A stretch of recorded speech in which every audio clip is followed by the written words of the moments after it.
Mr. President, on the Fed, so one of the big domestic tasks ahead of you is to pick a new chairman for the Fed. Yeah. You've said that you have one favorite, but you're also doing interviews. Still do.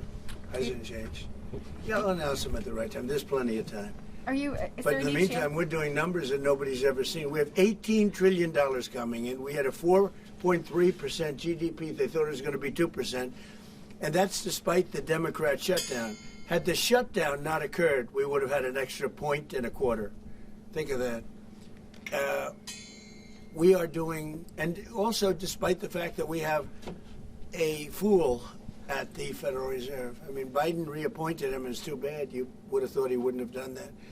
But he's an absolute fool who's building a new Federal Reserve, or he's doing a renovation of a building. Maybe he's up to $4.1 billion to do a renovation of a few very small buildings. It's the highest price in the history of construction. He's spending more money than any building has ever spent per square foot on the renovation of, as an example, I'm doing a magnificent, big, beautiful ballroom that the country has wanted, the White House has wanted for 150 years. It's a massive job, and it's a tiny fraction of that number. And we're under budget and ahead of schedule. Now it's bigger than I told you. It's after realizing we're going to do the inauguration in that building, it's got all bulletproof glass. It's got all drone. They call it drone-free roof. The drones won't touch it. It's a big, beautiful, safe building. But it's a big project for a tiny fraction of that. We're under budget and ahead of schedule, and they've wanted it for 150 years. Think of it: the Federal Reserve building, 2 buildings there. They don't know what they're doing. They're way over budget.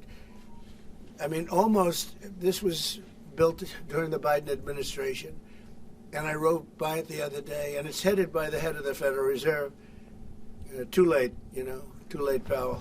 Too late because he's always too late with interest rates, except before the election. He was too early because that would have helped. That was supposed to help get her elected. It had no impact. We won all 7 swing states. So what do you think of... But no. We're thinking about bringing a suit against Powell for incompetence. Because think of it, these aren't outstanding buildings. These are small buildings. He's at $4 billion more. It's going to end up costing more than $4 billion. $4 billion. It's the highest price of construction. Again, Democrats, highest price of construction per square foot in the history of the world. There's never been. Gorgeous monuments are built for a much smaller price. So we're thinking about bringing a gross incompetence, what's called gross incompetence lawsuit. It's gross incompetence against Powell. And it was his baby. And the guy's just incompetent. I mean, there's nothing you can do about it. He's just a very incompetent man. But we're going to probably bring a lawsuit against him. Thank you all very much. I appreciate it. Bibi, congratulations. Mr. President, when do you expect an announcement then on Powell's replacement? January sometime. And will you ask Jay Powell to resign from the board entirely? Well, he should resign. Be a favor to the nation. But he's come close. I mean, we're getting pretty close. I would fire him.